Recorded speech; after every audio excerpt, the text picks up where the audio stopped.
જે બિલકુલ good morning એકસો સ્ટોક્સ પેજ આજે ઘણા બધા સ્ટોક ફોકસમાં રહી શકે છે.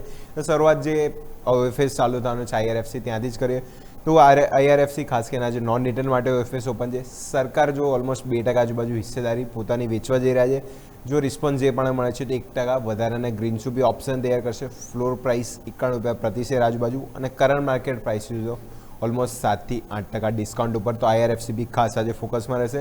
પહેલો દિવસે ઓફિસ નોન રિટેલ માટે છે તો કઈ રીતનો રિસ્પોન્સ ખાસ અહીંયાથી જોવાનું રહેશે.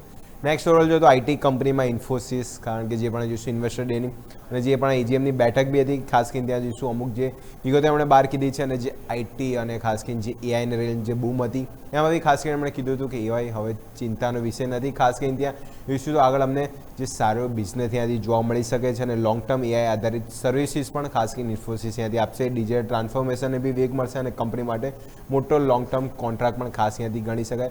અંદાજિત આંકડો એમણે અહીંયાથી ગણ્યો છે કે આગળ માર્કેટ એમને જોઈશું તો $300 બિલિયન આજુબાજુ જોવા મળી શકે છે. ઇન્ફોસિસ ખાસ કરીને જે મુદ્દે અને જે પણ આગળ જે વાતચીત કરી હતી જે એઆઈને લઈ તો પોઝિટિવ સંકેત છે. એના લીધે ઇન્ફોસિસ બી ફોકસમાં રહેશે અને સાથે વિપ્રોના બી એના જે રિલેટેડ સમાચાર હતા એટલે બંને આઈટી કંપનીઓ.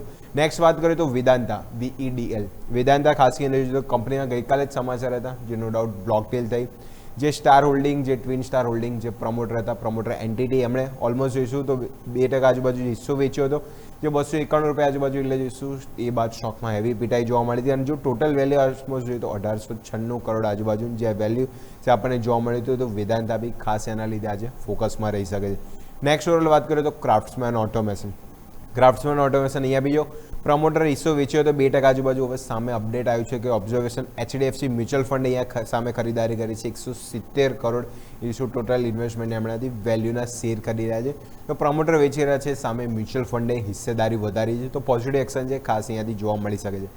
એનએલ્સ ઇન્ડિયા આજે ખાસ ફોકસમાં રહેશે. અહીંયા બી જો કંપનીએ જીવી કર્યા છે આઈઓસીએલ સાથે ઇન્ડિયન ઓઇલ કોર્પોરેશન જે તમિલનાડુ અને જે રિન્યુએબલ એનર્જીના પ્રોજેક્ટ વિકસાવવા માટે ખાસ કરાર કર્યા છે. જેનું મેઇન ફોકસ જુઓ તો સોલાર, વિન્ડ, હાઇબ્રિડ અને જે એનર્જી સ્ટોરેજ એક્સપાન્શન માટે ખાસ કરીને છે. જેમાં જોઈશું ગ્રીન ફ્યુલ્સ, ઈ મોબિલિટી અને સોલર મોડ્યુલ મેન્યુફેક્ચરિંગ કરવા માટે ખાસ કરીને જે જેવી હાથ ધરી છે તો એનએલ્સ ઇન્ડિયા ખાસ આવે છે બી અહીંયાથી ફોકસમાં રહી શકે છે.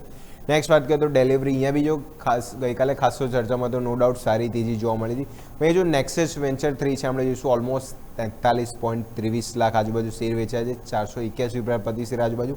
ટોટલ વેલ્યુ જો તો 207 કરોડ આજુબાજુ ટોટલ વેલ્યુના શેર છે. અને આની પહેલાં ઓલમોસ્ટ જો તો 8 એપ્રિલ 2024 આજુબાજુ બી જે નેક્સસ વેન્ચર છે એમણે શેર વેચ્યા હતા એટલે ઓલમોસ્ટ જોઈશું ક્યાં ને ક્યાંય જોઈશું એમની હિસ્સેદારી છે થોડી ઘટાડવા જે છે ડિલિવરીમાં ખાસ અહીંયા બી છે.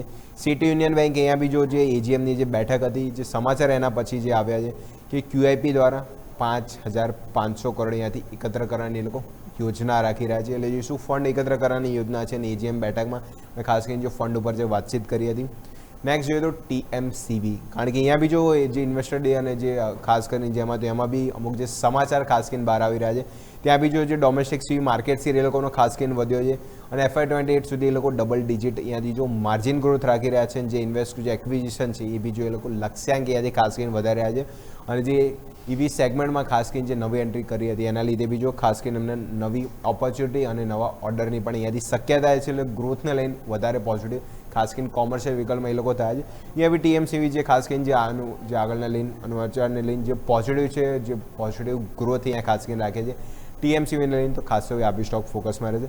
નેક્સ્ટ વાત કરીએ તો હોનાસા કન્ઝ્યુમર અહીંયા બી જો કંપની જોઈશું તો ખાસ કરીને જે હિસ્સો અહીંયાથી ખરીદે છે જે ફ્લેન્ક્યોર ફાર્મામાં 58% આજુબાજુ હિસ્સેદારી અહીંયાથી ખાસ કરીને ખરીદી છે.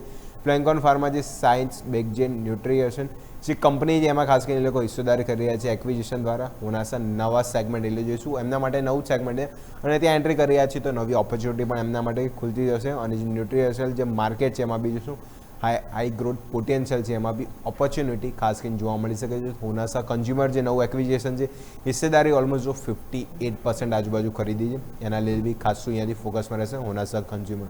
ખાસ કરીને આ બધા સ્ટોક હતા ફોકસમાં રહેશે. ખાસ આજે આઈટી કંપની ખાસું ફોકસમાં છે જે પણ જોઈશું જે આગળ એજીએમને લઈને અને જે એઆઈને લઈને બી ખાસી ચર્ચા હતી. તો આઈટી કંપનીઓ ખાસ કરીને ઇન્ફોસિસ, વિપ્રો દિગ્ગજ કંપનીઓ મિડકેપ આઈટી તો ફોકસમાં છે. આઈઆરએફસી આજે ઓએફએસને લઈને ફોકસમાં રહેશે અને બાકી ઓવરઓલ જો તો જે બ્લોક ડીલ થઈ હતી વેદાંતાને ક્રાફ્ટ્સમેન ઓટોમેશન એમાં બી જો સામે હિસ્સેદારી ખરીદી તો આ બધા સ્ટોક આજે ફોકસમાં રહેશે. ઓકે, તો આ બધા કાઉન્ટર્સ છે ધ્યાન પર રાખીશું. આભાર અજય આપનો અમારા સાથે જોડાવા માટે અને આ ડિટેલ્સ માટે થઈને. તો દર્શક મિત્રો